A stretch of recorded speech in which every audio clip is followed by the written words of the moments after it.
इसलिए आपको मक्खन खाना चाहिए, ये मैसेज है।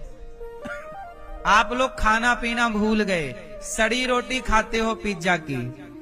पिज्जा में क्या होता है? रोटी पता नहीं 15 दिन पहले की है कि महीने भर पुरानी है।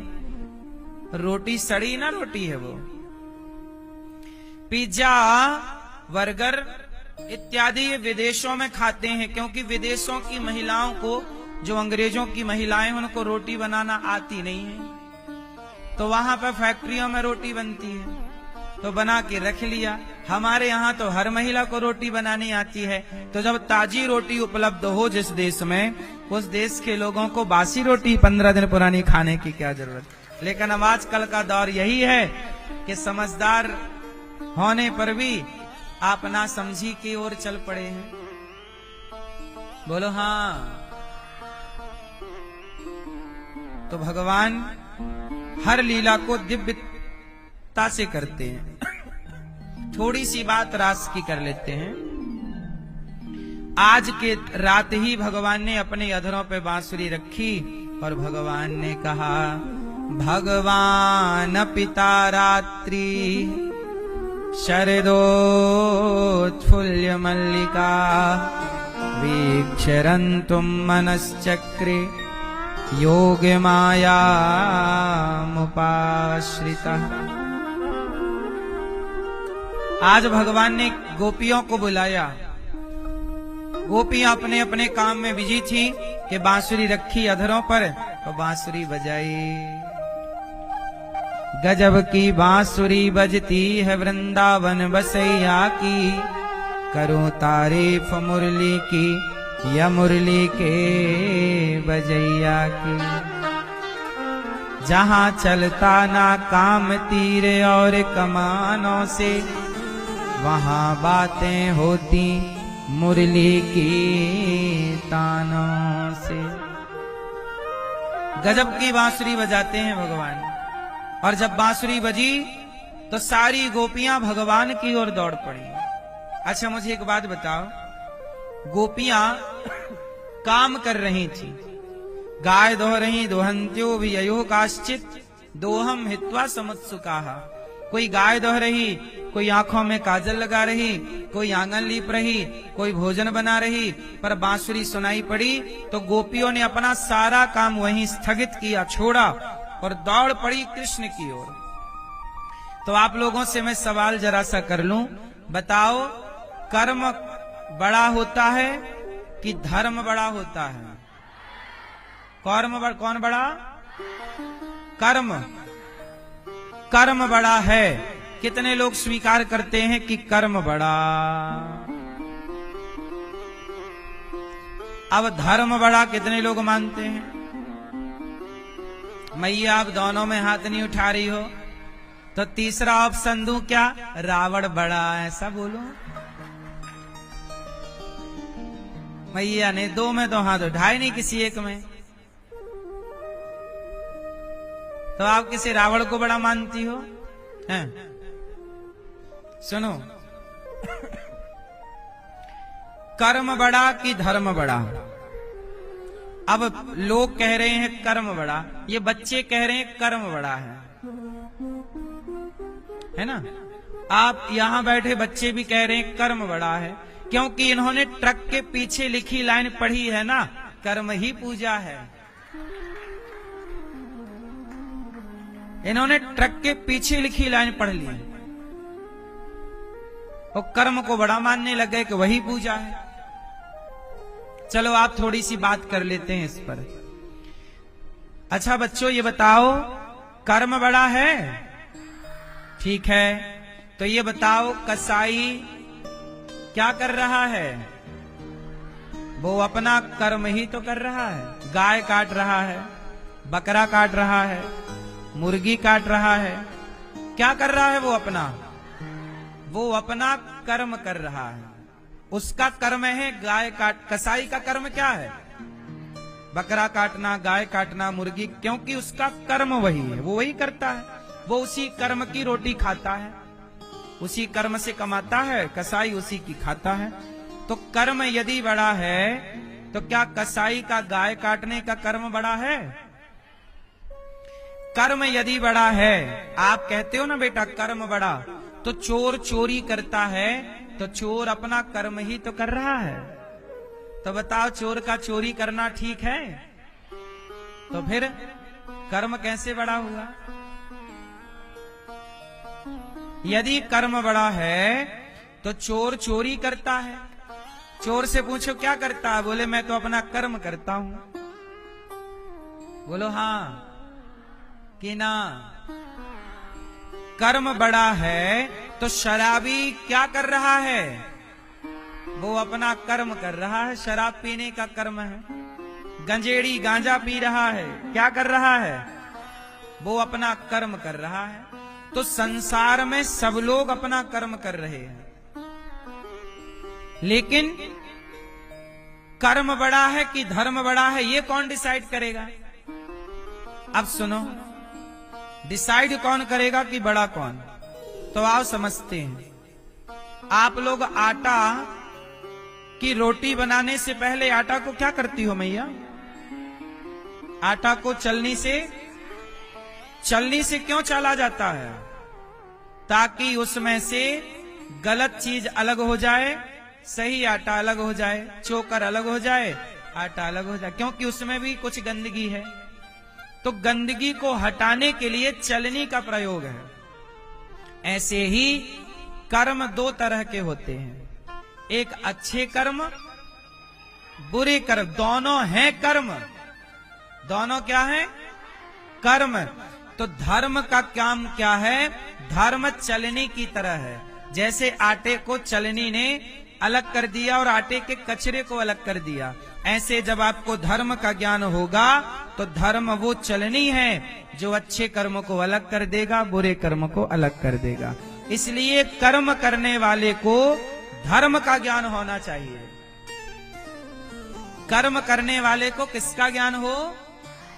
यदि धर्म का ज्ञान ना होगा तो आप गलत कर्म भी कर लोगे। क्या चोरी करने का कर्म सही है? तो चोरी क्यों करते हैं लोग? क्योंकि उन्हें धर्म का ज्ञान, यदि आपको धर्म का ज्ञान होगा तो आप चोरी करेंगे ही नहीं। हाँ या ना? अच्छा एक बात और बताओ, कर्म हम लोग करते हैं। रावण ने भी कर्म किया, सीता मां को चुरा के ले आया। कौन? रावण चुरा के ले आया। अब मुझे आप लोग बताइए कि रावण के इस कर्म में क्या धर्म था? क्या किसी की पत्नी चुरा लेना धर्म है? ये क्या है? ये अधर्म है। और अधर्म क्यों किया रावण ने? क्योंकि धर्म का है इतना बड़ा ज्ञानी, पर धर्म का ज्ञान नहीं है। ज्ञान का मतलब ये नहीं है कि आप पढ़ लो ज्ञानी हो जाओ। क्या वो धर्म आपके जीवन में, आचरण में उतरा? क्या आपने अपनी पढ़ाई को अपने जीवन में चरितार्थ आपने किया? क्या आपने चरित्र में पढ़ाई नहीं उतारी तो पढ़ने से मतलब क्या है? रावण इतना बड़ा विद्वान है, क्या रावण को ये बात पता नहीं थी कि पराई स्त्री को स्पर्श करना, चुराना, उसे जबरदस्ती उठा के ले आना ये पाप है? क्या रावण को ये बात पता नहीं थी? पता थी, फिर भी चोरी किया तो सजा मिली, सर्वनाश हुआ। इसलिए धर्म सबसे बड़ा है। धर्म का ज्ञान होगा तो आप किसी पराई स्त्री को देखेंगे ही नहीं। पराई स्त्री को देखेंगे तो माता के रूप में, बहन के रूप में, बेटी के रूप में। आप गलत नजर से पराई नारी को नहीं देखेंगे यदि आपको धर्म का ज्ञान है तो। और धर्म का ज्ञान नहीं है तो आप अपनी बहन को, बेटी को, अपने घर की बहन बेटी को भी आप गलत दृष्टि से देख सकते हैं यदि धर्म का ज्ञान नहीं है तो। बात सही है कि गलत है? इसलिए कर्म करने के पहले किसका ज्ञान हो? इसलिए धर्म युक्त कर्म ही श्रेष्ठ है। यदि आपके कर्म में धर्म नहीं तो आपका कर्म कभी आपको श्रेष्ठ गति नहीं दे सकता। कर्म से ही पाप होता है और कर्म से ही पुण्य होता है। आपने किसी को रोटी दी तो कर्म ही तो किया। आपने किसी को रोटी खिलाई, पानी पिलाया, किसी को कपड़ा दे दिया आपने, किसी के पांव में चप्पल नहीं थी, चप्पल पहना दी आपने।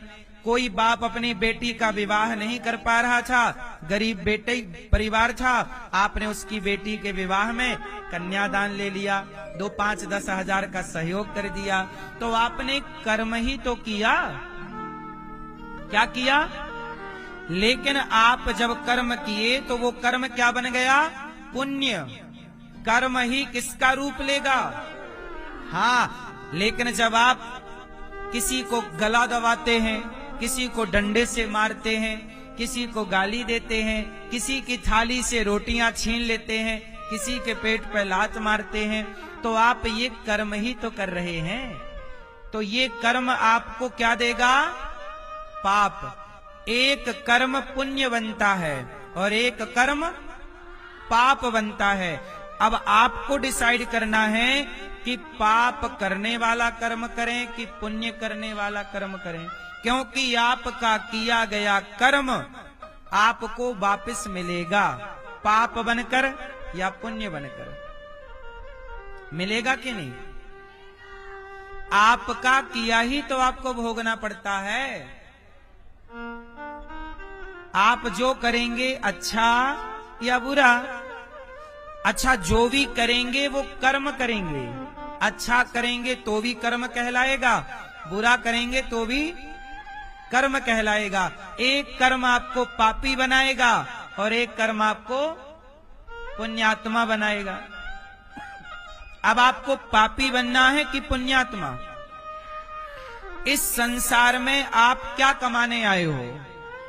या तो आप पाप कमाओगे या तो आप पुण्य कमाओगे। इस संसार में कमाने के लिए तीसरी कोई चीज नहीं है। या तो आप पाप कमाओगे गलत काम करके, या भला काम करके क्या कमाओगे? इसलिए मेरी मां, जरूर ये विचार करो कि आप जो कमा रहे हैं वो क्या है। इसलिए एक डाकू था।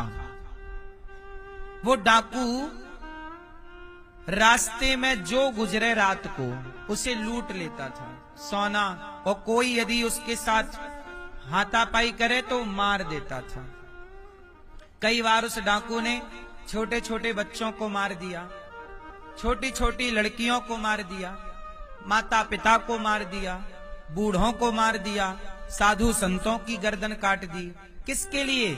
उसे पैसा चाहिए था ना, लूटता था, लुटेरा था, डाकू, सबको लूटता रहता। एक दिन क्या हुआ कि वहां से नारद जी निकले, नारायण नारायण। तो नारद जी ने, उसने नारद जी को भी पकड़ लिया, चलो तुम पैसे लाओ। नारद जी बोले मेरे पास तो कुछ नहीं है। तो नारद जी ने कहा कुछ नहीं है? तो उसने कहा कि तुम्हारे पास है, तुम हमें दे नहीं रहे हो। तो नारद जी ने कहा कि ये बताओ, तुम सबसे पैसा लूट लेते हो तो पैसा लूटने में जो तुम्हें पाप लगता होगा, भाई तुम किसी को सताओगे तो पाप है कि पुण्य? एक आदमी अपनी बेटी के लिए पैसा जोड़ता है कि विवाह का टाइम आएगा, तो बेचारा हर महीने 2-5 हजार रुपए अलग निकाल के रख देता है।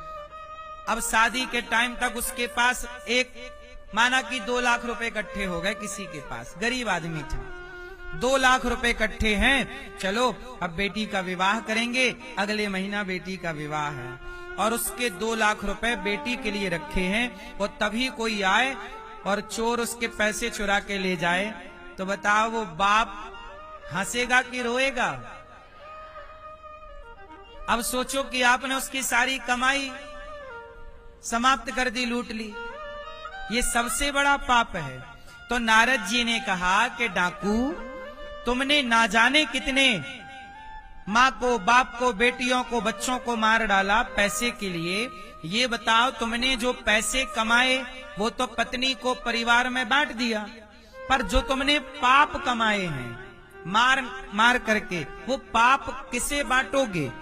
तो उस डाकू ने कहा कि मैं ये पाप अपनी पत्नी को बांटूंगा, क्योंकि मैंने पैसा भी पत्नी को बांटा है, मैंने सोना भी पुत्र को दिया है, तो पाप भी पुत्र लेगा। तो नारद जी बोले, जाओ अपनी पत्नी से पूछ के आओ कि वो तुम्हारा पाप लेगी क्या। बेटे से पूछना कि तुम मेरा पाप लोगे क्या।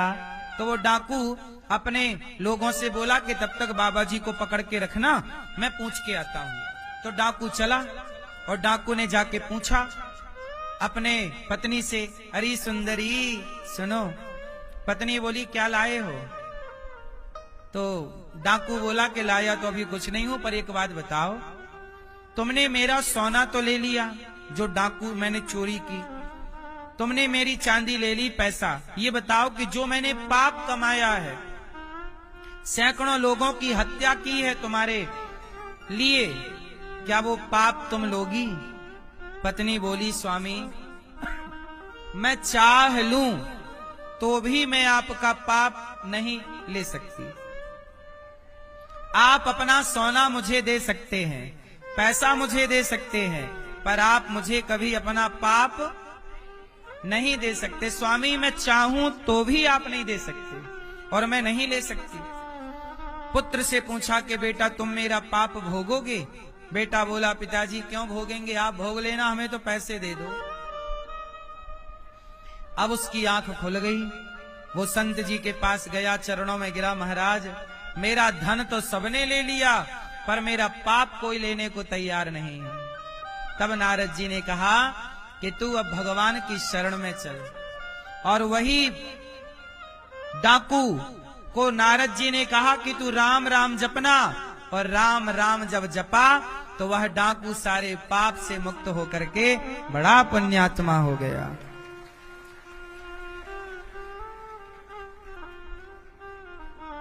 इसका मतलब ये हुआ कि आप जो वो डाकू अपना कर्म ही करता था, लेकिन उसके कर्म में पाप था। डाकू लोगों को मारता, उसका कर्म था ना, काम था, लेकिन उसके कर्म में क्या था? पाप था। ये दास अनिरुद्ध भी कर्म करता है। मैं माताओं के पांव दबाता हूँ, माओ के लिए दवाइयों की व्यवस्था करता हूँ, माओ के लिए कमरों की व्यवस्था करता हूँ, माओ के कमरे में एसी लगाने की व्यवस्था करता हूँ, गद्दे, तकिया, बेड अच्छे से अच्छा माओ को मिले, माओ को भोजन अच्छे से अच्छा मिले, इसकी व्यवस्था करता हूँ।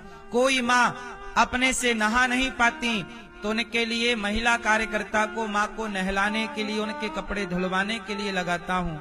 तो मैं भी कर्म करता हूँ, पर मेरे कर्म में बताओ पाप है कि पुण्य है? मैं भी कर्म कर रहा हूँ, आप भी कर्म कर रहे हैं। एक बार देखिएगा जरूर कि आप जो कर्म कर रहे हैं उसमें पाप है कि उसमें पुण्य है, क्योंकि हम दो चीजें कमा रहे हैं, या तो पाप या तो पुण्य। इसलिए मेरी माँ, क्या बड़ा हुआ? कर्म। और धर्म में क्या बड़ा? क्या बड़ा? धर्म बड़ा है। धर्म के हिसाब से कर्म करना चाहिए। यदि आपके कर्म में धर्म है तब वो कर्म श्रेष्ठ माना जाएगा। यदि आपके कर्म में धर्म नहीं है तो आपका कर्म श्रेष्ठ नहीं। इसलिए ट्रक के पीछे लिखा ज्ञान आधा है। ट्रक में लिखा रहता है कर्म ही पूजा है, लेकिन उसकी आधी लाइन उसमें लिखी नहीं है। आधी लाइन ये है कि धर्म से किया गया कर्म, धर्म युक्त कर्म ही पूजा है। धर्म युक्त कर्म ही तब पूजा बनेगा कर्म, जब वो धर्म युक्त होगा। समझ में आई? हाँ। तो गोपियां सब छोड़कर आज की रात्रि को आई और कृष्ण से कहती हैं कि आप हमें स्वीकार कर लीजिए। तब भगवान ने गोपियों को स्वीकार किया और उनके साथ दिव्य रास रचाया। रास में क्या हुआ? भगवान गोपियों के संग रास रचा रहे। आज रात्रि को यहाँ रास का प्रोग्राम भी है।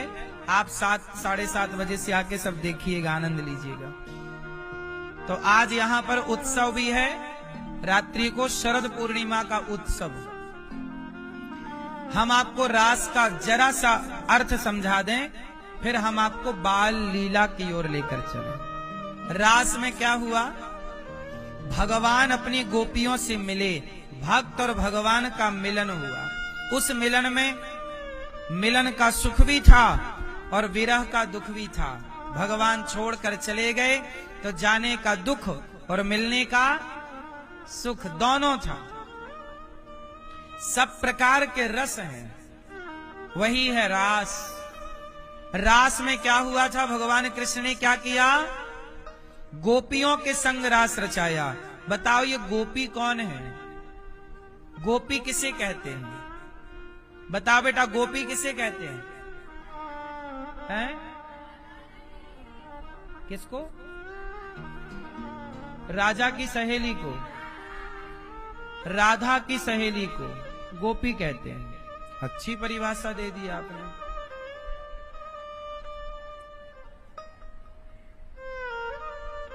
राधा की सहेली को गोपी कहते हैं, ऐसी परिभाषा बच्चों ने दे दी। आप बताओ मैया, गोपी किसे कहते हैं? हैं? किसे कहते हैं गोपी? गो मतलब होता है, गो मतलब इंद्रियां। गोपी, गो मतलब इंद्रियां। गो मतलब हमारी इंद्रियां है ना। कितनी इंद्रियां होती हैं? 10। 5 ज्ञानेंद्री, 5 कर्मेंद्री। आंख से देखने का ज्ञान, कान से सुनने का ज्ञान, नाक से सूंघने का ज्ञान, जिह्वा से स्वाद का ज्ञान, चमड़ी से स्पर्श का ज्ञान, हाथ से कर्म होगा, लेने देने का कर्म। इंद्रियां 10, 5 ज्ञानेंद्री जिनसे ज्ञान, और 5 कर्मेंद्री कर्म, हाथ से लेने देने का कर्म, पांव से चलने फिरने का कर्म, मुंह से बोलने बताने का कर्म, और मूत्र द्वार और मल द्वार, मलमूत्र के द्वार टोटल 3, मुख 1, हाथ 2, पांव 3 और मल मूत्र के द्वार टोटल 5। इनसे कर्म होता है 5 कर्म, 5 ज्ञान तो 5 ज्ञान इंद्री, टोटल 10 इंद्री। इन 10 इंद्रियों के ऊपर होता है मन। मन इन्हें कंट्रोल करता है। तो आपको हम ये निवेदन कर रहे थे कि देखो, रास में गोपियां आई तो गोपी, गो मतलब इंद्रियां, गो मतलब, पी मतलब अपनी वासनाओं को, अपनी इच्छाओं को जो समाप्त कर दे, पी जाए। दवाई पी के आपने फिनिश कर दी। मां क्या बोलती है? दवाई पी लो, फिनिश। गोपियां किसे कहते हैं? जिसने अपने भीतर की सारी इच्छाओं को, कामनाओं को जिसने समाप्त कर दिया, वो गोपी है, चाहे वो पुरुष हो या स्त्री हो। जब रास हुआ तो रास में शंकर जी क्या बनकर आए? गोपी बनकर आए। तो रास जब हुआ तो भगवान कृष्ण ने रास में केवल गोपियों के संग रास नहीं, गोपी का अर्थ केवल स्त्री नहीं, जो गोपी की तरह निष्काम हो। गोपी मतलब निष्काम, कोई कामना ना हो। जब तक आपके अंदर कामना है, बेटे की कामना, धन की कामना, परिवार की कामना, तब तक आप गोपी नहीं हो सकते। और जब तक गोपी नहीं होंगे तब तक भगवान का मिलना नहीं होगा। भगवान गोपियों को मिलते हैं। और गोपी कौन? जो निष्काम है।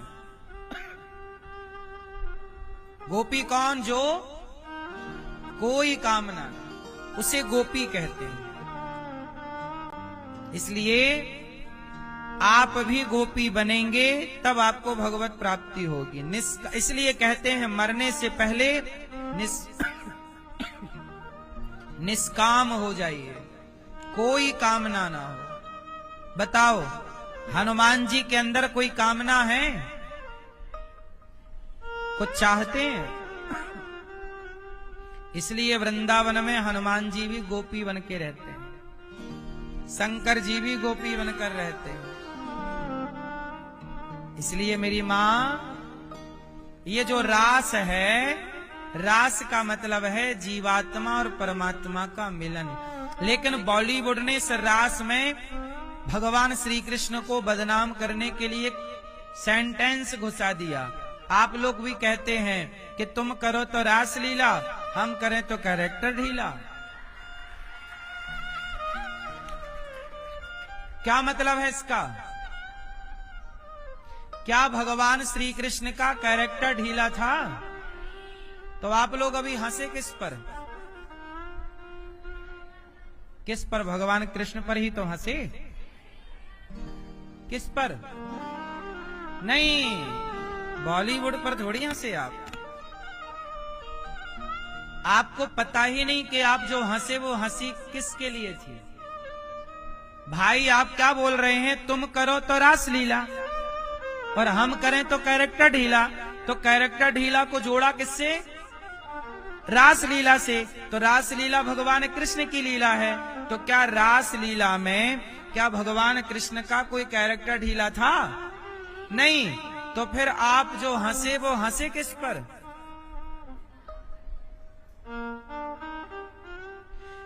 इसमें गलती आपकी इसलिए है क्योंकि आपने बॉलीवुड की हर गंदगी को स्वीकार कर लिया। ये डायलॉग किसका है? बॉलीवुड के द्वारा परोसा गया। तुम करो तो रासलीला, हम करें तो कैरेक्टर ढीला। बॉलीवुड ने भगवान श्री कृष्ण की पवित्र लीला पर लांछन लगा दिया। सीता मां पर तो तब लांछन लगा था, अयोध्या के कुछ लोगों ने, प्रजा ने लांछन लगाया। लेकिन आज हमारे और आपके सामने भी भगवान श्री कृष्ण की लीला पर क्या ये लांछन नहीं है? अरे रास लीला क्या है? ये जीवात्मा, मैं जब भजन करूंगा, मीराबाई ने भक्ति की। मीराबाई ने भगवान को किस रूप से चाहा? पति रूप से, पति भाव से भजा। क्या बोला मीरा ने? कि मेरे पति बनेंगे, मेरे पति हैं। अब बताओ, जब मीरा ने कृष्ण को पति के रूप में भजा तो भगवान उन्हें पति के रूप में प्राप्त होंगे कि नहीं? वही मीरा अगले जन्म में द्वापर में गोपी बनेगी। और ऐसी तमाम मीराएं, तमाम वो पुरुष, वो स्त्रियां जो भगवान को पाना चाहते हैं, जो भगवान को पाना चाहते हैं, भगवान उन्हें द्वापर में गोपी बना के भेजते हैं। और जब वो गोपी बनकर आती हैं तब कृष्ण उन गोपियों को मिल जाते हैं और उनकी तपस्या सफल हो जाती है। तो ये मिलन है, ना कि कोई कैरेक्टर ढीला है। भगवान तो भगवान है, लेकिन आप लोग समझ नहीं पाते। अब लोग इसमें हंसते हैं, तुम करो तो रासलीला, हम करें तो कैरेक्टर ढीला। पूछिएगा इन लोगों से कि तुम हंस किस पे रहे हो? लोग अपने भगवान पे ही हंसते हैं।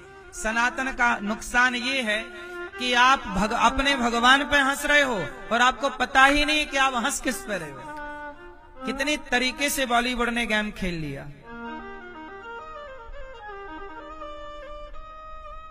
बोलो हाँ।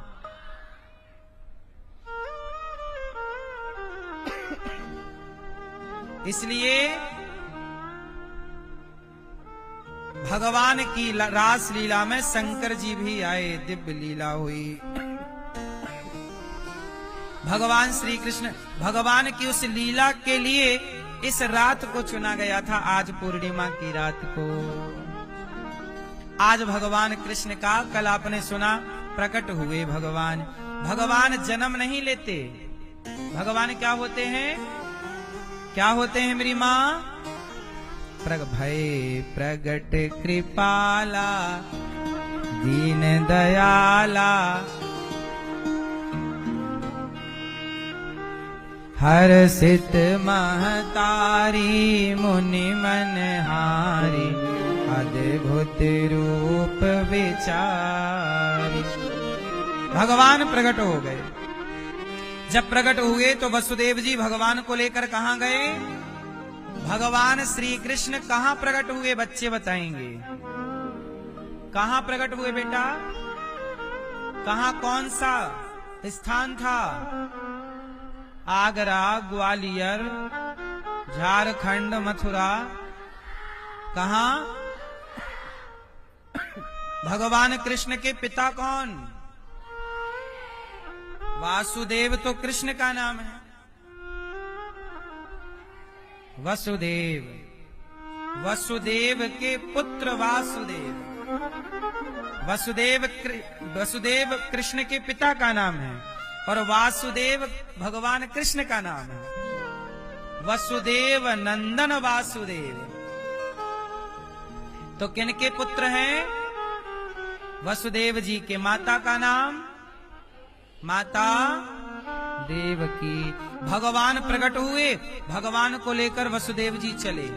जब चले तो पांव की बेड़ियां अपने आप, हाथ की हथकड़ियां अपने आप, पहरेदार अपने आप।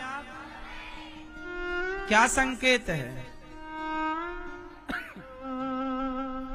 जो भगवान कृष्ण को लेकर चलेगा, जो भगवान को हृदय में धारण करेगा, वो संसार के हर बंधन से मुक्त हो जाएगा। जैसे वसुदेव जी जेल के कारागार से, अच्छा, श्री कृष्ण को यशोदा के पास रखा। यशोदा ने कन्या को जन्म दिया था। उस कन्या को लेकर जब आए तो वसुदेव जी फिर बंधन में, जो भगवान को लेकर चलेगा वो तो बंधन से मुक्त हो जाएगा, और जो भगवान को छोड़ देगा वो फिर बंधन में। वसुदेव जी पुनः बंधन में इसलिए बंध गए क्योंकि उन्होंने भगवान को, इसलिए कहता हूं मेरी मां, भगवान को लेकर ऐसे चलो कि कभी छूटे ना। इसलिए कहता हूं काम करिए। आप लोग ना पैसे कमाने में इतने बिजी हो जाते हैं कि भगवान को छोड़ देते हैं, भूल जाते हैं। भगवान को छोड़ दिया और पैसे को पकड़ रखा है, तो ये बताओ वो पैसा आपका क्या कर लेगा? इसलिए पैसे कमाओ, बुरा नहीं है, पर पैसे पकड़े हो तो जितनी तेजी से पैसा, उससे ज्यादा कस के भगवान को पकड़े रहो। भगवान को पकड़े रहोगे ना तो पैसा कहीं ना जाएगा। वो भगवान छोड़ दिए तो पैसा कौन है? लक्ष्मी। और लक्ष्मी वहीं जाएंगी जहां भगवान होंगे, नारायण होंगे। जो नारायण को छोड़ देगा, लक्ष्मी उसे छोड़ देंगी। लक्ष्मी उसके पास रहती है जो नारायण के चरणों में रहता है। बोलो हाँ। इसलिए मेरी मां लक्ष्मी नारायण, ठीक है। वसुदेव जी चले, पांव की बेड़ियां हथकड़ियां से मुक्त। अच्छा, आप लोग बंधे हैं कि खुले हैं? आप लोग मैया बंधी हो कि खुली हो? हैं? आप लोग परिवार से, जिम्मेदारियों से बंधे हैं कि खुले हैं? हैं? आप लोग बंधे हैं किससे? किससे? परिवार से, जिम्मेदारियों से बंधे हैं ना आप लोग? मैया आप बंधी हो? आप मैया आप बंधी हो किससे? परिवार से। आप खुले, आप किससे बंधे हैं? परिवार। आप मैया आप बंधी हो कि खुली हो? हैं? बंधी हूं। बंधी हूं महाराज। मैया आप बंधी हो मेरी मां?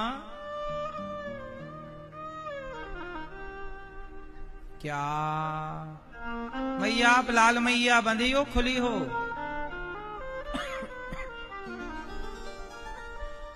सुनो, आप लोग कह रहे हैं हम बंधे हैं, आप लोग कह रहे हैं बंधे हैं। आप लोग कैसे बंधे हैं हमें एक कहानी सुना दे जरा सी। हाँ, आप लोग कह रहे हैं हम बंधे हैं, आप कैसी बंधी हो? एक गधा था। कौन था? एक गधा था। धोबी उसे धोबी घाट ले गया, गधे को बांधने की रस्सी भूल गया, तो गधे को ना झूठ मूठ का बांध दिया, उसके गले में झूठ मूठ का हाथ डाला। अच्छा, गधे को थोड़ी पता था कि आज ये रस्सी भूल गया है। धोबी भूल गया रस्सी गधे को बांधने की, तो गधा कहां बांधे? तो संत जी ने उपाय बता दिया कि तू इसके गले में झूठ मूठ का हाथ डाल दे, गधे को लगेगा कि मैं बंध गया। और गधा सचमुच मान लिया कि बंधा है। पूरे कपड़े धो के धोबी ने पीठ पे रखा, एक डंडा मारा, चल गधे। अब गधा आगे ही ना चले, क्योंकि गधे को तो लग रहा था ना मैं बंधा हूं, और रोज ये गले में पहले हाथ डाल के खोलता था। आज धोबी ने खोला नहीं, डंडा मारा, तो गधे को लगा कि आज मैं गधा हूं कि ये गधा हो गया। संत जी ने कहा कि तू उसे खोल तो सही। गधे के गले में झूठ मूठ का हाथ डाला, गधे को लगा मैं खुल गया, गधा चल पड़ा। अब आप लोगों से सवाल है, बताओ गधा बंधा था कि नहीं बंधा था? गधा बंधा हुआ नहीं था, पर उस गधे ने अपने को बंधा हुआ मान लिया। बुरा ना मानो तो एक बात कहें, बताओ वो गधा कौन?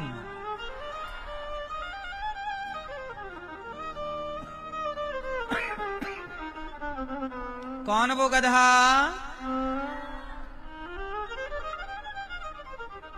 अब जैसे गधों के लिए गधा, लेकिन वहां अब जैसे गधी है तो गधी बोलना पड़ेगा वहां।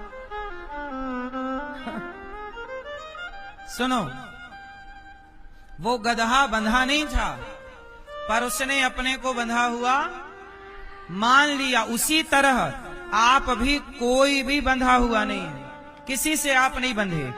आपका बुलावा आ जाएगा तो आपको आज जाना पड़ेगा। ये सब कहने की बातें हैं कि हम परिवार से बंधे हैं। कोई किससे कब बंधता है मेरी माँ? आपका बुलावा जब आएगा तुरंत जाना पड़ेगा। कोई किसी से नहीं बंधा। आप यहां बैठे हैं, बताओ किससे बंधे हैं?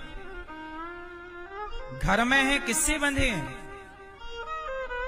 आप मान लेते हैं उस गधे की तरह अपने को बंधा हुआ कि मैं परिवार से बंधा हूं, बंधी हूं। सच्चाई ये है कि आप मुक्त हैं। सच्चाई ये है कि आप मुक्त हैं, और जो जीते जी मुक्त हो सकता है वही मरने के बाद भी मुक्त होगा। जो जीते जी मुक्त ना हुआ उसे मरने के बाद कौन सी मुक्ति मिलेगी? यदि मुक्ति चाहते हो तो जीते जी मुक्त हो जाओ। मुक्ति कहाँ की है?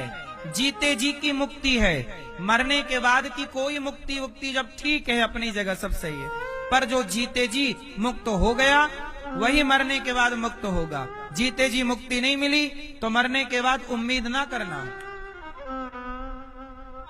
बोलो हाँ।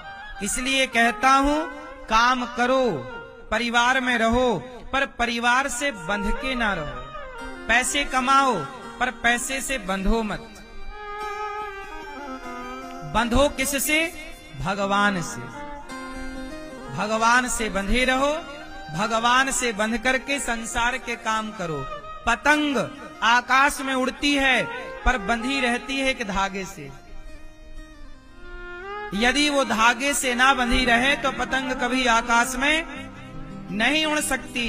ऐसे ही जो भगवान से बंध करके आगे चलते हैं वो पतंग की तरह आकाश में उड़ते हैं, ऊपर जाते हैं। ऊंचाइयों तक पहुंचते हैं। और जो ईश्वर से नहीं बंधते, संसार से क्या बंधोगे?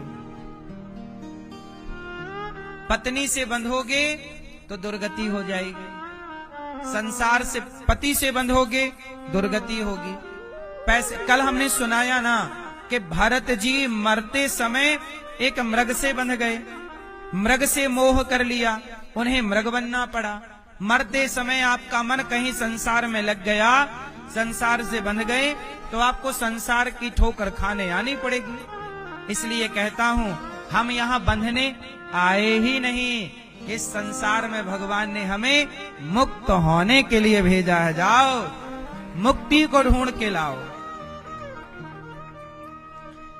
समुद्र में उतरता है गोताखोर, क्या ढूंढने उतरता है? मोती। ऐसे ही भगवान ने सागर में आपको भेजा, इस संसार भी एक सागर है, इस संसार के समुद्र में आपको भेजा है। जाओ मुक्ति का मोती ढूंढ के लाओ। किसे मिलता है? इतने लोग आए संसार में, देखता हूं कि किसे मिलता है वो मुक्ति का मोती। मैया, आप ढूंढ पाओगी मुक्ति का मोती? आप तो बंधी हो मेरी मां, अब खुल गई, अभी अभी खुली हो। क्यों? चलो फायदा हो गया आपका, कम से कम यहाँ के खुल तो गई। आप लोग बंधे हो कि खुले हो? ले खुल गए बच्चे भी। यही है, कथा से देखो मुक्ति जीते जी मिल गई कि नहीं। लोग कहते हैं भागवत से मुक्ति मिलती है क्या? हाँ, आपको मिली कि नहीं? यही मुक्ति है, ज्ञान हो जाना ही मोक्ष है। पहचान पा लेना, अब लोग पहचानते नहीं कि मोक्ष क्या है, मुक्ति क्या है। अब खुल रहे। अब देखो ऐसा है, देखो एक बार ना कुछ लोगों ने भांग पी। भांग, मैया भांग जानती हो? आप पीती हो भांग? नहीं पीती नहीं हो तो जानती कैसे हो? शिवरात्रि पीती हो? हाँ? एक बार कुछ लोगों ने पी रखी भांग, और भांग पी के बैठे नाव में। वो घटना थी मथुरा की। मथुरा में कुछ भंगेड़ी भांग पी करके नाव में बैठे और बोले कि चलो आज हम नाव से प्रयागराज चलते हैं, क्योंकि यमुना जी प्रयागराज जाती हैं मथुरा से। तो बोले चलो नदी के रास्ते प्रयागराज चलते हैं। प्रयागराज में कुंभ का मेला लगा था, तो नाव में बैठे भंगेड़ी और भांग पी के पूरी रात नाव चलाई। नाव चल रही है, हिल रही है, डुल रही है।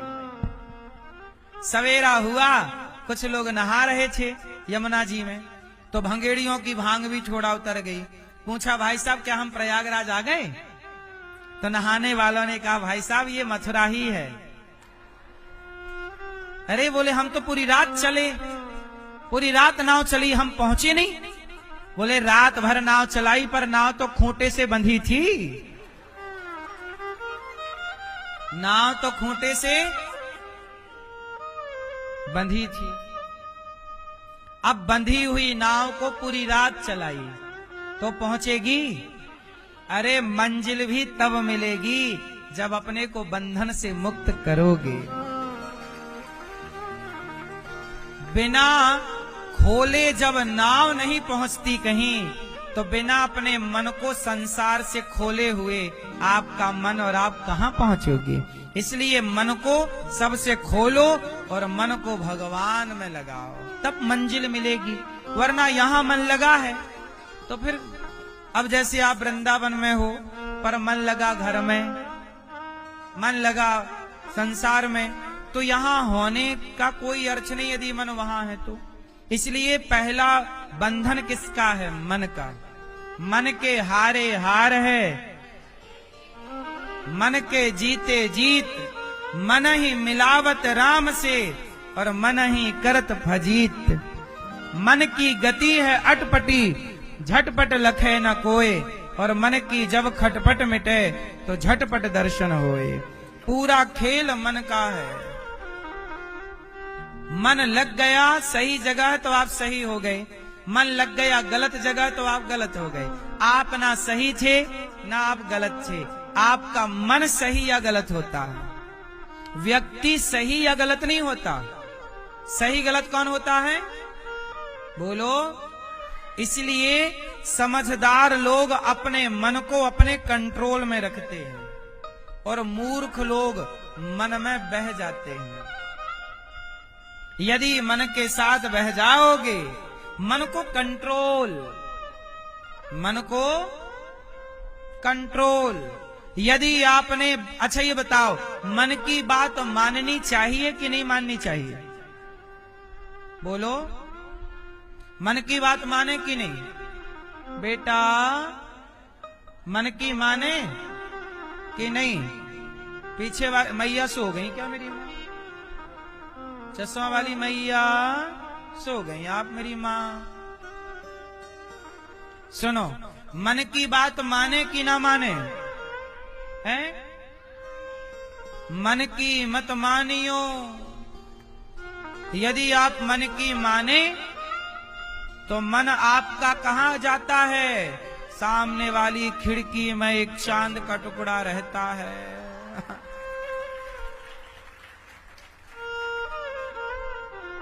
मन की मानोगे तो सामने वाली खिड़की में ले जाएगा। इसलिए मन की ना मानो, मन को 4 थप्पड़ मारो और बोलो सामने वाली खिड़की में नहीं, मन चल वृंदावन।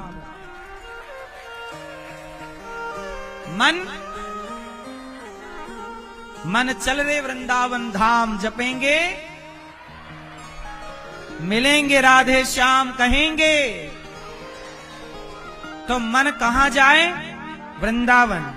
मन अयोध्या जाए, मन भगवान के चरणों में, मन गीता में जाए, मन रामायण में जाए, मन माँ बाप की सेवा में जाए, मन पढ़ाई में जाए, मन सामने वाली खिड़की में बिल्कुल ना जाए। बोलो हाँ।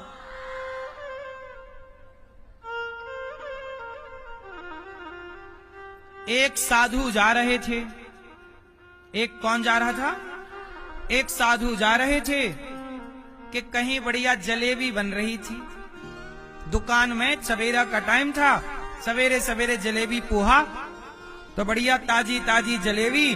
और साधु जी ने देखा जलेबी, वाह वाह। अच्छा, साधु के पास पैसे थे नहीं, वो सच्चे साधु थे, भजन करते और भिक्षा मांग के खाते।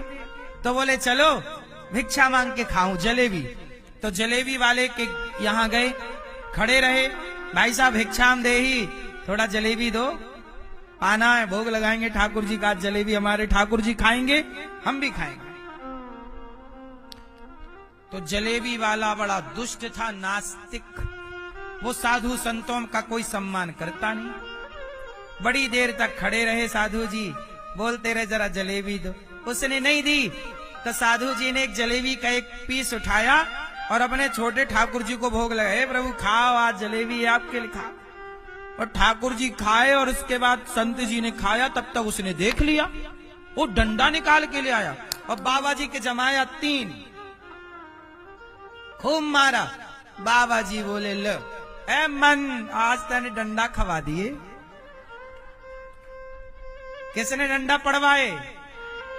मन ने। साधु बोले मन, आज तने डंडा पड़वा दिए ले। यदि मन तू जलेबी की तरफ ना जाता तो आज मुझे डंडे ना मिलते। सामने पड़ा था गोबर गाय का। तो साधु जी बोले मन जलेबी की तरफ गया, गोबर की तरफ नहीं जा रहा है, चल अब गोबर खा। तू मन जलेबी खा सकता है तो गोबर क्यों नहीं खा सका? संत जी ने अपना मुंह खोला, डालने लगे गोबर। मन, तूने मुझे जलेबी की तरफ ले जाके डंडे पड़वा दिए। एक बात बताओ, आपका बेटा गलती करता है, दंड मिलता है कि नहीं बच्चे को? आपकी बेटी गलती करे तो मां दंड देती है कि नहीं? आप कोई गलती करोगे तो कानून दंड देता है कि नहीं? तो जब आपका मन आपको गलती कराता है, गलत ले जाता है, तो आप अपने मन को दंडित क्यों नहीं करते?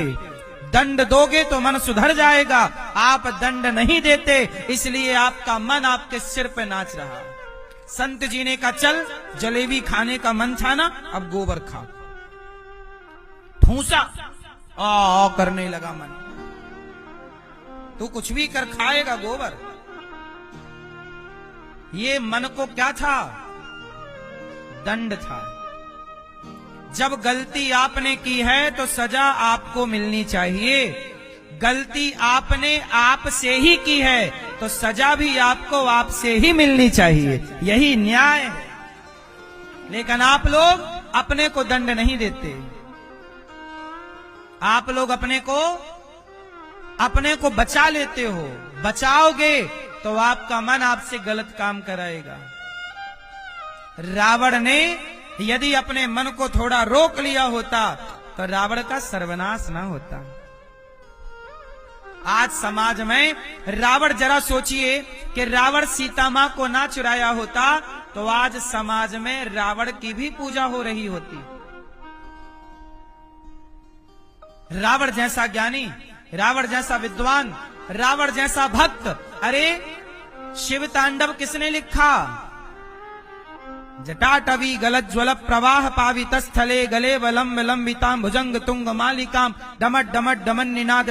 क्या लिखा है रावण ने? ये रावण का लिखा हुआ स्तोत्र का पाठ हम लोग करते हैं। रावण जैसा ज्ञानी इस धरती पे कोई होगा? रावण जैसा भक्त इस धरती पे कोई होगा? इतना बड़ा रावण संहिता नाम की एक पुस्तक है ज्योतिष की, वो रावण ने लिखी। अंत समय लक्ष्मण जी को उपदेश नीति का रावण ने किया था। किया कि नहीं? राम जी ने कहा कि जाओ लक्ष्मण कुछ रावण से उपदेश ले लो। वो उस समय जब रावण के नाभि में बाण घुसा है, मर रहा रावण, लक्ष्मण जी आए हाथ जोड़ के खड़े हुए तो रावण ने कुछ कहा, लक्ष्मण जी ने सुना सम्मान पूर्वक। इतना ज्ञानी। ऐसा रावण, पुतला जलता है रावण का, क्योंकि रावण का खुद के मन पर कंट्रोल। इसलिए कहता हूं जिसके मन पर कंट्रोल ना होगा वो रावण बनेगा, और जिसके मन पर कंट्रोल होगा वो राम बनेगा। राम कंट्रोल मन में। राम के पास भी एक महिला आई थी, रावण की बहन थी, नाम था सूपनखा। उसने भी राम को बोला कि आप बहुत सुंदर हैं, हमसे विवाह कर लो। बोला कि नहीं? क्या राम ने उसके ऑफर को स्वीकार किया? नहीं, क्योंकि राम का चरित्र कैसा है? पवित्र। राम का कंट्रोल राम के मन पर है। सीता मैया का कंट्रोल। अच्छा एक बात बताओ, सीता मैया राम से क्या मांगती हैं? हमें सोने का मृग लाओ, हमें सोने का, बोलो मेरी मां, सोने का मृग मांगती हैं सीता मैया राम से। फिर क्या हुआ? रावण आया, रावण ले गया सीता मां को, और रावण बोला तुम्हें सोने का मृग चाहिए था सीता, मैं तुम्हें सोने की लंका देता हूं। क्या सीता मां ने सोने की लंका रावण से ली? तुम्हारा पति तुम्हें फटे कपड़े दे तो ले लो, पर पुरुष दूसरा व्यक्ति तुम्हें सोने की लंका दे तो लात मार दो। यही नारी का धर्म है। सोने के मृग में कितना सोना रहा होगा? 2 किलो, 5 किलो, 50 किलो, 100 किलो, इतना ही तो रहा होगा लगभग। तो 100 किलो सोना, चलो सोने का मृग होता नहीं है, उसके सोने के जैसे बाल चमक रहे थे। तो पहले के जमाने में ना लोग शेर की खाल की आसन बनाते थे। क्या बनाते थे? शंकर जी नहीं बाघांबर पे बैठते हैं, है ना, लपेटते भी हैं। तो पहले के जमाने में ये जो शेर है, हिरन की खाल उतार के लोग बैठते थे, इनकी आसन बनाई जाती थी। और ये आसन लोग, जैसे आज भी भेड़ के बाल का स्वेटर बनता, ऊन बनता है, तो ये प्रकृति थी। क्योंकि पहले ये सब होता था अधिक मात्रा में। तो सीता माँ ये बोली थी कि सोने का मृग है, सोने का मृग नहीं मतलब सोने के जैसे उसके बाल चमक रहे हैं, तो अपन लोग इसकी आसन बना लेंगे, याद रहेगी कि वनवास में अपन ने। इसलिए सोने का मृग सीता माँ ने चाहा, पति से सोने का मृग चाहती हैं, पर रावण सोने की लंका देने को तैयार है, लेकिन सीता माँ सोने की लंका। नारी का यही धर्म है। क्या धर्म है? कि अपने पति से जो पति दे स्वीकार करो, पर ये नहीं है कि तुम्हारा पति गरीब है, नहीं दे पाया तुम्हें साड़ी अच्छी वाली, नहीं दे पाया महंगा फोन, तो आप दूसरे से बोलने लग जाओ कि नहीं जब तुम लाओ तुम, क्योंकि दूसरा यदि तुम्हें साड़ी दिलाएगा, मोबाइल दिलाएगा, तो बदले में तुमसे कुछ चाहेगा, वो तुम्हारा शोषण करेगा। इसलिए कहता हूं कि किसी से कुछ लेने की जरूरत नहीं। बात सही है कि गलत है? आजकल तो आपने देखा होगा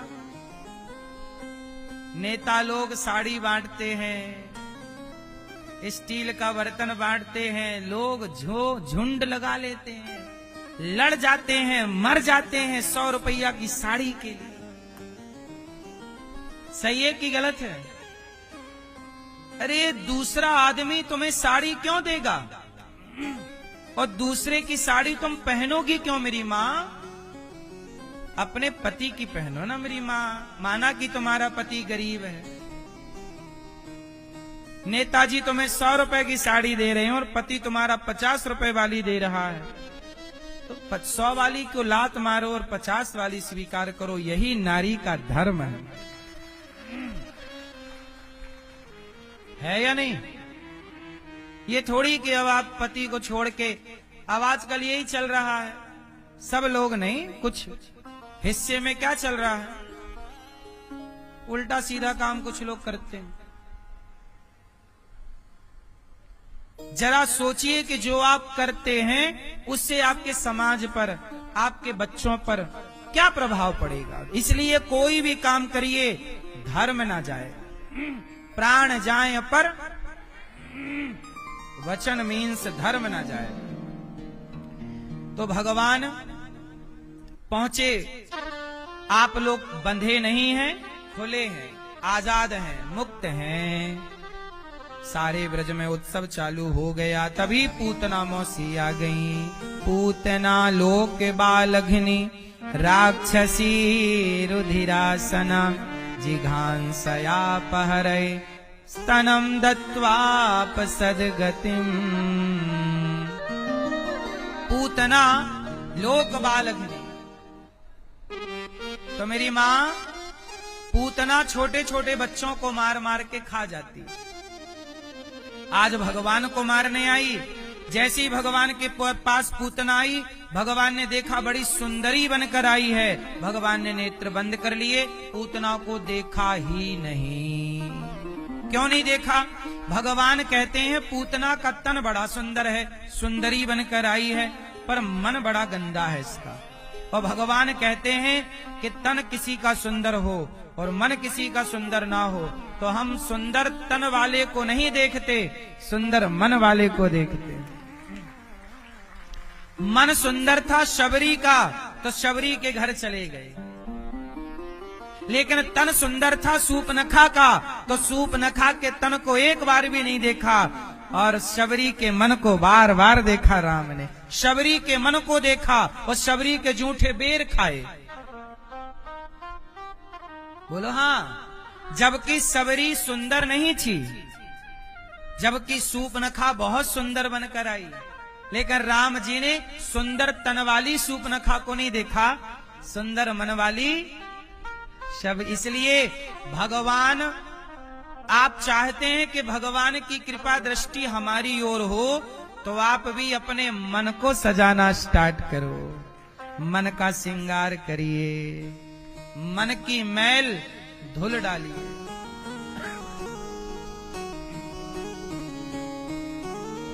कपड़े रंगा के बंदे दुनिया में घूमता है, कपड़े रंगा के बंदे दुनिया में घूमता है। मन को रंगाना पगले, कपड़े रंगा तो क्या हुआ। मन को रंगाने से जिसका मन चंगा तो कठौती में,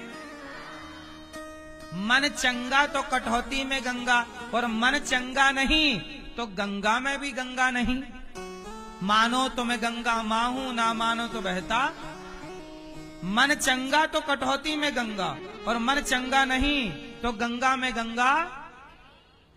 इसलिए मेरी मां, सजाना है तो मन को सजाइए। इसलिए कहता हूं, संत जी ने गोबर खाया। ए मन, डांट रहे हैं ना मन को, आप भी थोड़ा मन को डांटा करो मेरी माँ। मन कहता है ये भी खाओ, ये भी खाओ, ये भी खाओ। इतना सब खाओगे वजन हो जाएगा ज्यादा, फिर बीमार पड़ जाओगे। इसलिए मन जो कहता है वो ना खाओ। मन कहता है रबड़ी खा लें, गुलाब जामुन खा लें, पर ये सब खाओगे तो बीमार पड़ जाओगे। इसलिए वो खाओ जिससे स्वास्थ्य ठीक रहे। मन तो आपको बीमार कर देगा। यदि हर बात, आपका सबसे बड़ा दुश्मन कौन है? अब जैसे किसी को शुगर की बीमारी है, क्यों, क्या है, शुगर बढ़ा हुआ है। अब शुगर वाले को डॉक्टर बोलता है कि चाय ना पीना, मिठाई ना खाना, लेकिन एक आदमी था उसका कंट्रोल नहीं था, बोले नहीं मैं तो रबड़ी खाऊंगा। डॉक्टर ने बोला है मीठा ना खाना, मर जाओगे, पर उसका कंट्रोल नहीं था ना मन पे। अब उसने खाई रबड़ी, बोले कुछ नहीं होगा यार, खाओ। खाया, हाई हो गया, मर गया। किसके चक्कर में मरा? इसलिए अपने मन को साधो। क्या करो? साधो। जो मन को साध लेता है वही साधु हो जाता है। और साधु पुरुष भी हो सकता है, स्त्री भी हो सकती है, साधु विरक्त भी हो सकता है, और गृहस्थ भी हो सकता है। आप गृहस्थ संत हो सकते हो? बोलो हाँ। राम जी के गुरु वशिष्ठ जी तो गृहस्थ थे ना, अरुंधति उनकी पत्नी है, तो राम जी के गुरु गृहस्थ संत हैं। तो पहले के लोग तो गृहस्थ में रह के भी संत की तरह रहते थे। वो गृहस्थ, आप लोग भी गृहस्थ संत रहिए। संत बनने के लिए घर परिवार छोड़ने की जरूरत नहीं है, कपड़ा रंगने की जरूरत नहीं है। आप जिस कपड़े में हैं, जिस वेशभूषा में हैं, जिस कंट्री में हैं, वहां रह के अपनी इच्छाओं का अंत कर दीजिए, हो गए संत। सेवा करिए, मन से भगवान का स्मरण करिए, हो गए संत। संत होने के लिए क्या कपड़े बदलने की जरूरत है? क्या बदलने की जरूरत है? संत होने के लिए विचार बदलने की जरूरत है, कपड़े नहीं। क्या बदलो? विचार। सर्वे भवन्तु सुखिना, सबका भला करिए। जो व्यक्ति सबका भला सोचता है, सबका भला करता है, सबके बारे में अच्छा सोचता है, वही संत है।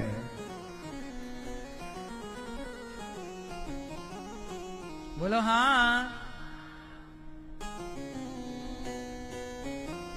स्त्री भी संत हो सकती है, और गृहस्थ में रह के हो सकती है, और अपने बेटों को पढ़ाती लिखाती संत हो सकती है। क्यों नहीं हो सकती? पुरुष क्यों नहीं अपने कर्तव्यों का पालन करते हुए संत हो सकता है? अच्छा मैया एक बात बताओ मुझे, कोई आदमी, अब जैसे एक डॉक्टर है, डॉक्टर ईमानदारी से अपना डॉक्टर का कर्तव्य पूरा करता है, मरीज की खूब बढ़िया सेवा करता है, उसे बचाने का प्रयास करता। अच्छा डॉक्टर कौन है?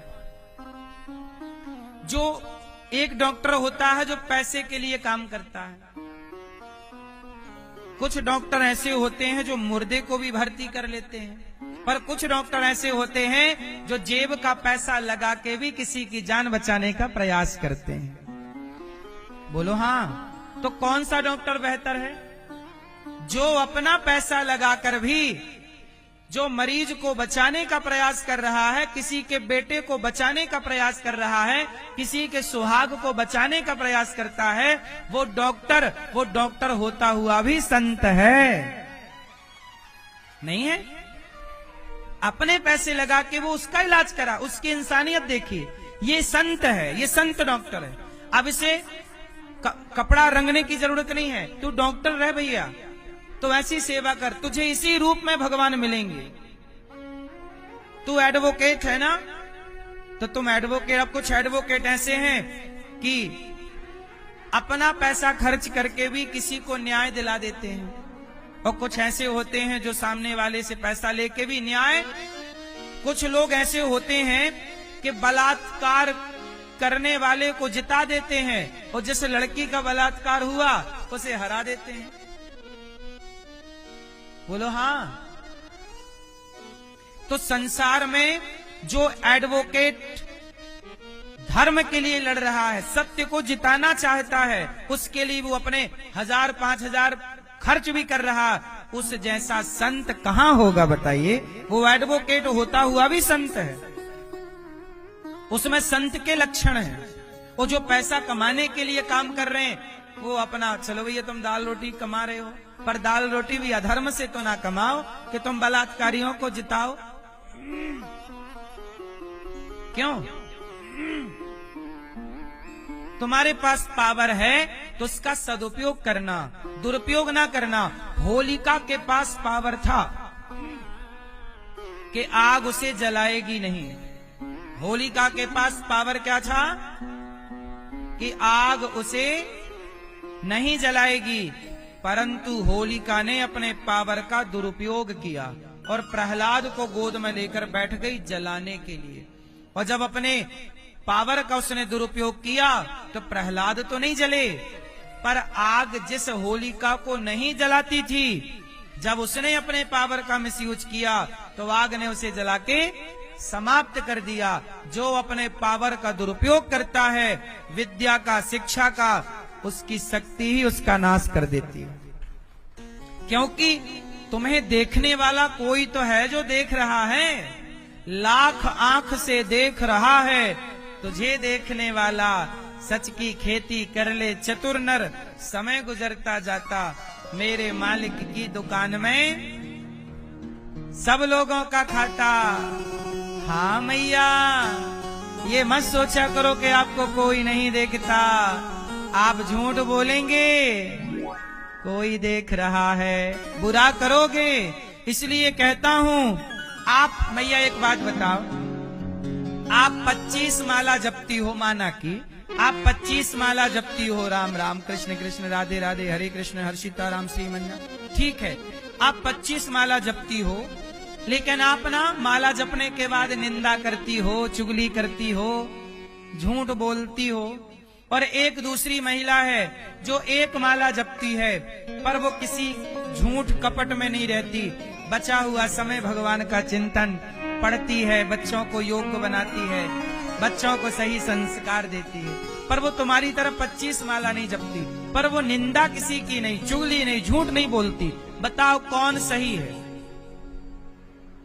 तुम 100 माला जपो, पर तुमसे झूठ ना जाए, छल ना जाए, तुम माला जप के क्या पाओगे?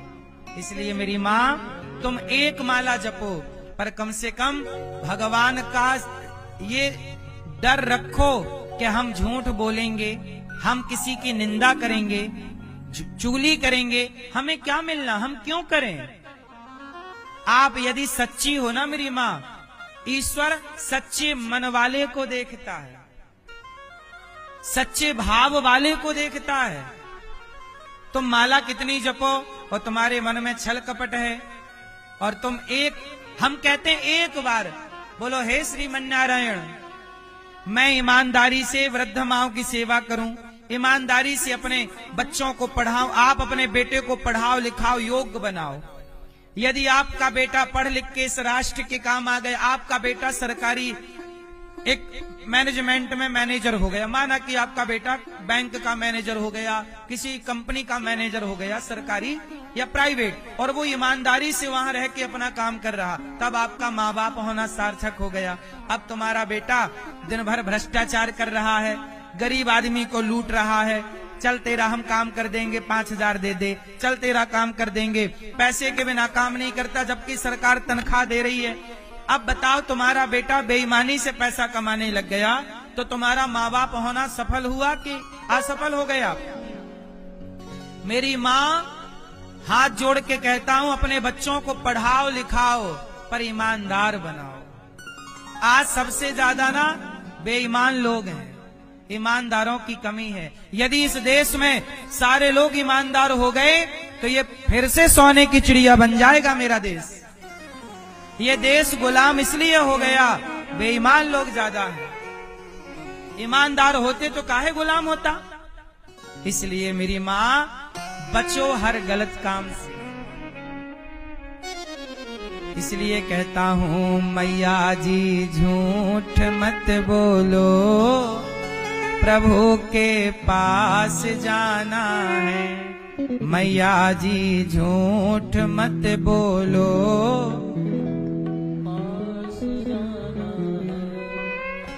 भैया जी झूठ मत बोलो, प्रभु के पास जाना है। भैया जी झूठ मत बोलो, प्रभु के पास जाना है। बेईमानी से 56 भोग मिल रहा हो और ईमानदारी से अचार और चटनी रोटी मिल रही हो तो ईमानदारी की चटनी रोटी खाइएगा, चटनी रोटी। बेईमानी का 56 भोग।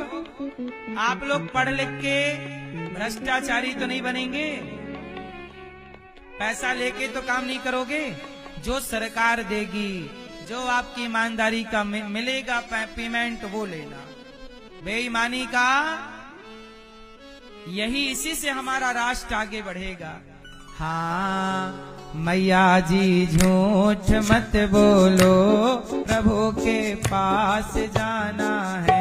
मैया जी झूठ मत बोलो, प्रभु के पास जाना है। मैया जी झूठ मत बोलो, प्रभु के पास जाना है। मैया जी झूठ मत बोलो, प्रभु के पास जाना है। न हाथी है न घोड़ा है, न हाथी है न घोड़ा है, न हाथी है न घोड़ा है, न हाथी है न घोड़ा है, न हाथी है न घोड़ा है, वहाँ पैदल ही जाना है। न हाथी है न घोड़ा है, वहाँ पैदल ही जाना है। मैया जी झूठ मत बोलो, प्रभु के पास जाना है। मैया जी झूठ मत बोलो, प्रभु के पास जाना है।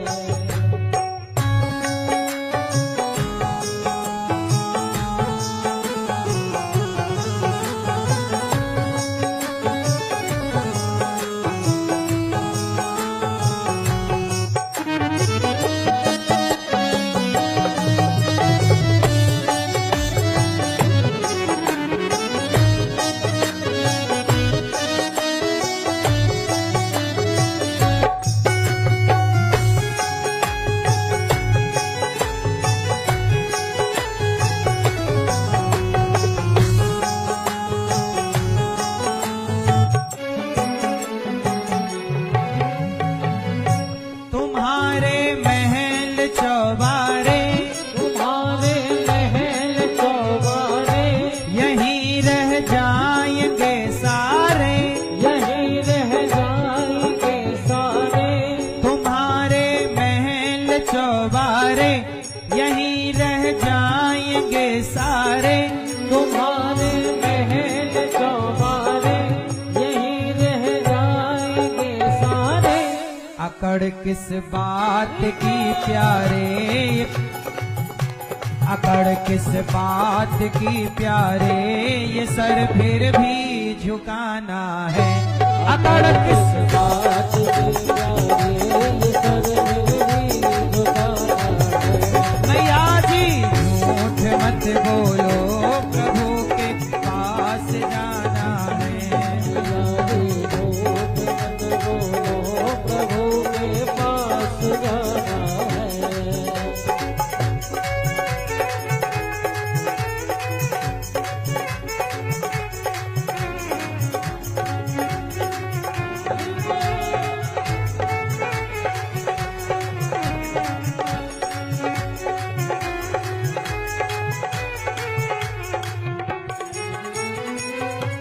भला कीजिए भला होगा, भला कीजिए भला होगा। मैया मेरे साथ बोलो। भला कीजिए भला होगा, भला कीजिए भला होगा। बुरा कीजिए बुरा होगा। बुरा कीजिए बुरा होगा। भला कीजिए भला होगा, बुरा कीजिए बुरा होगा। भला कीजिए भला होगा, बुरा कीजिए बुरा होगा। वही लिख लिख कर क्या होगा, यही सबको चुकाना है। वही लिख लिख कर क्या होगा, यही सबको चुकाना है। मैया जी झूठ मत बोलो, प्रभु के पास जाना है। प्यारे झूठ मत बोलो, प्रभु के पास जाना है।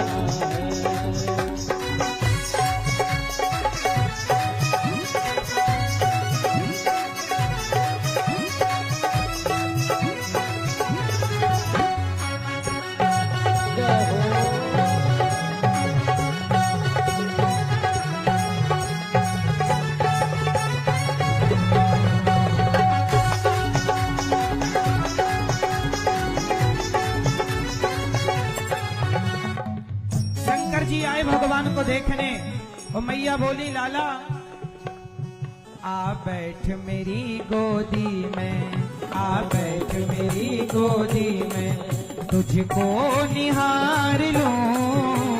हाय नजर ना लग जाए, तेरी नजर उतार लूं। आ बैठ मेरी गोदी में, आ बैठ मेरी गोदी में, तुझको निहार लूं। हाय नजर ना लग जाए, तेरी नजर उतार लूं। आ बैठ मेरी गोदी में। आप लोग भी ऐसा भाव बनाओ, कन्हैया से कहो, हे कन्हैया मैया जैसे लाला को गोद में बिठा रही हैं, आप भी कहो आ बैठ मेरी गोदी में, कन्हैया मेरी गोदी में, तुझको निहार लूं। हाय नजर ना लग जाए, तेरी नजर उतार लूं। आ बैठ मेरी गोदी में, आ बैठ मेरी गोदी में, तुझको निहार लूं। हाय नजर ना लग जाए, तेरी नजर उतार लूं। आ बैठ मेरी गोदी में, आ बैठ मेरी गोदी में। जय हो।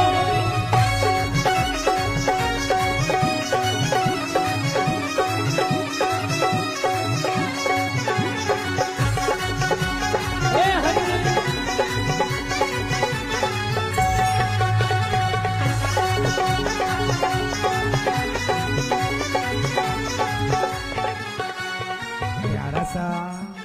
प्यारा सा कन्हैया मेरा मन ले गया, प्यारा सा कन्हैया मेरा मन ले गया। मोटी मोटी अखियों में गम दे गया।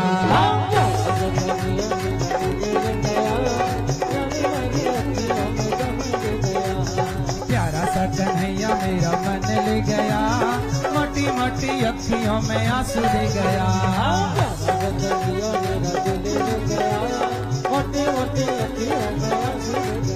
तू सूरज है तू चंदा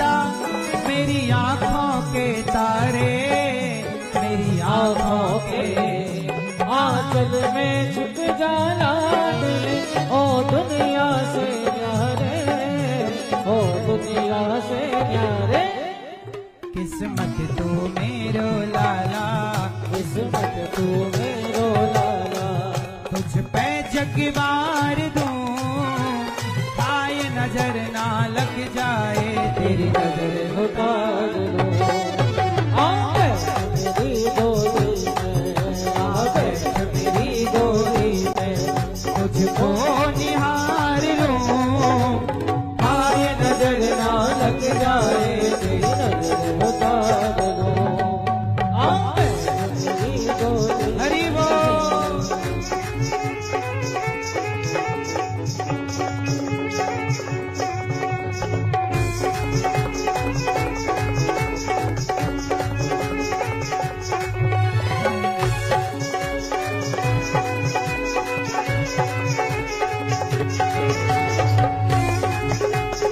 हरि बोल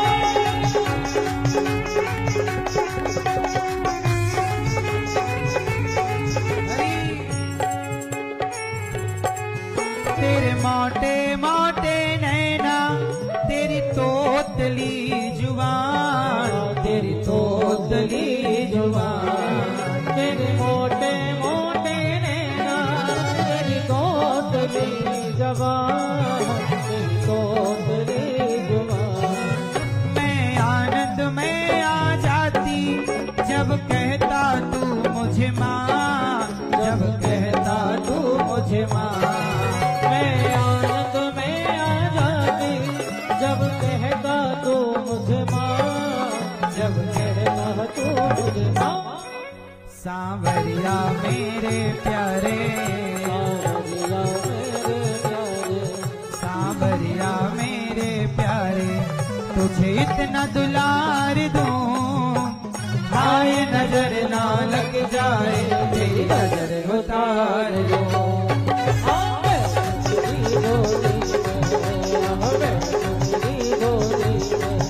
तुझको निहार लो आए नजर ना लग जाए तेरी नजर उतार लो अरे हाय नजर ना लग जाए तेरी नजर उतार लो, अरे हाय नजर ना लग जाए तेरी नजर उतार लो मैया जी झूठ मत बोलो, प्रभु के पास जाना है। मैया जी झूठ मत बोलो प्रभु के पास जाना है लड़कपन खेल में खोया, लड़कपन खेल में खोया जवानी नींद भर सोया, जवानी नींद भर सोया बुढ़ापा देख कर रोया, वही किस्सा पुराना है। बुढ़ापा देख कर रोया वही किस्सा पुराना है मैया जी झूठ मत बोलो, प्रभु के पास जाना है। मैया जी झूठ मत बोलो प्रभु के पास जाना है मैया जी झूठ मत बोलो, प्रभु के पास जाना है। मैया जी झूठ मत बोलो, प्रभु के पास जाना है। मैया जी झूठ मत बोलो प्रभु के पास जाना है मैया जी झूठ मत बोलो प्रभु के पास जाना है प्रभु के पास जाना है प्रभु के पास जाना है बोलिए भक्त वत्सल भगवान की। जय हो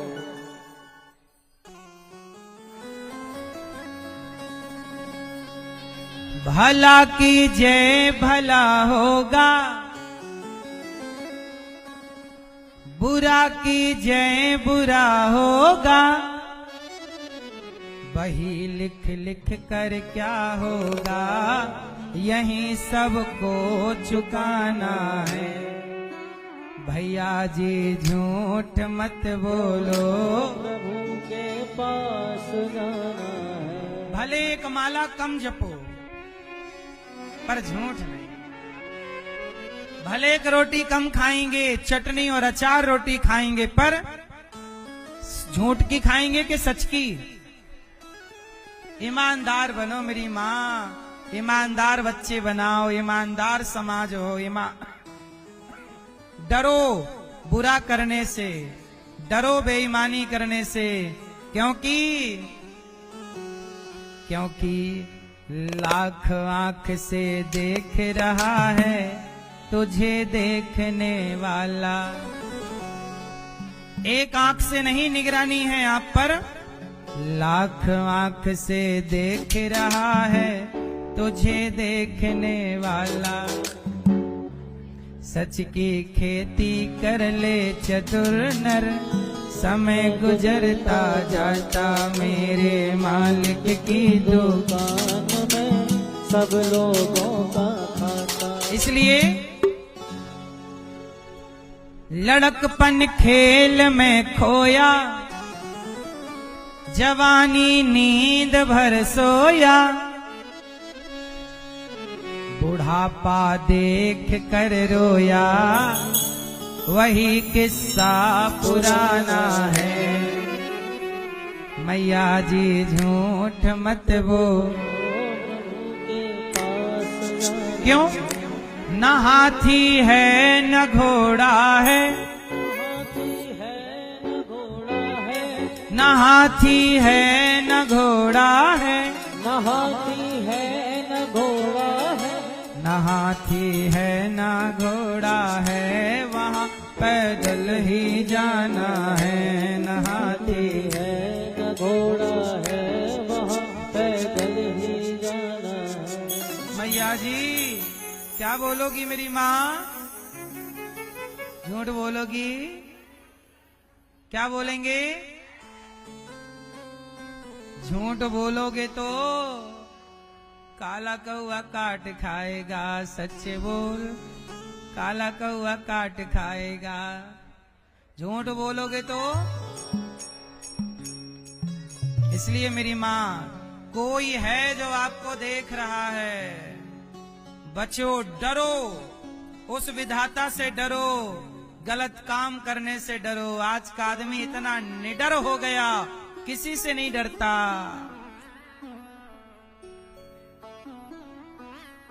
साहब, अच्छे अच्छों की अकड़ निकाल देता है वो परमात्मा।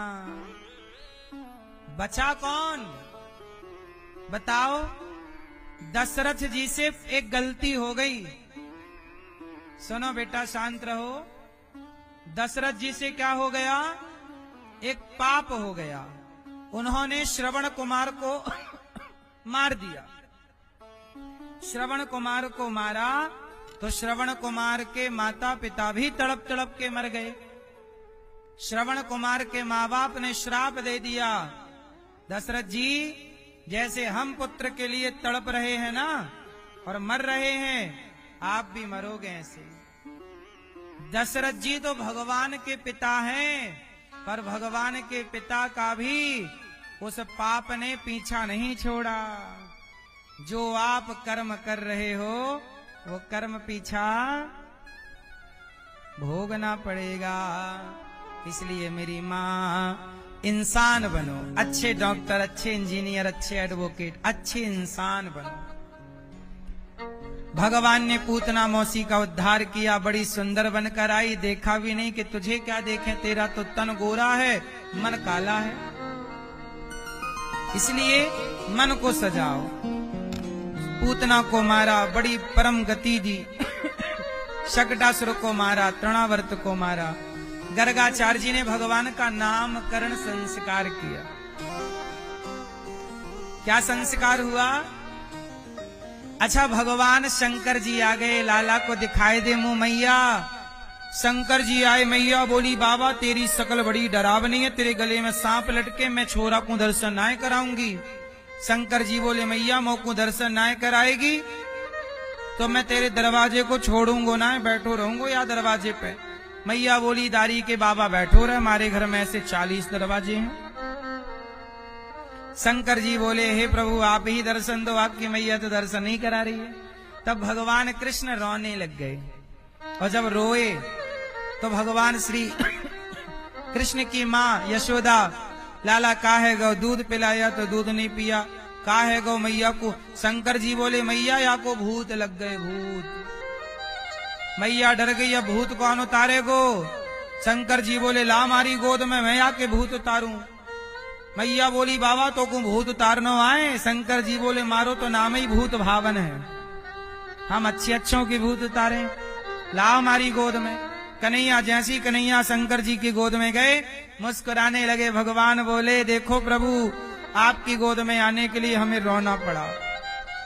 तो शंकर जी बोले आप यदि भक्त की गोद में आने के लिए रोते हैं तो भक्त भी तो आपके चरण तक पहुंचने के लिए रोते हैं, हम भी तो बैठे हैं प्रभु। भगवान शंकर बोले प्रभु मैं आपको क्या दूं। अच्छा ये बताओ भगवान को क्या देना चाहिए, क्या। मैया जा रही हो मेरी माँ, ओ पीली मैया किसे देख रही हो मेरी माँ यहां वहां। अच्छा सुनो मेरी माँ। अच्छा ये बताओ भगवान को क्या देना चाहिए। मैया आप भगवान को क्या दोगी, क्या देती हो भगवान को, क्या भगवान क्या चाहते हैं आपसे, आप भगवान को क्या चढ़ाती हो ये पूछ रहे हैं। बताओ फूल, कौन सा फूल,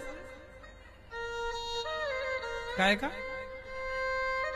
कटहल, गुड़हल, गुड़ और हल, खाने वाला गुड़ चलाने वाला हल बराबर गुड़हल।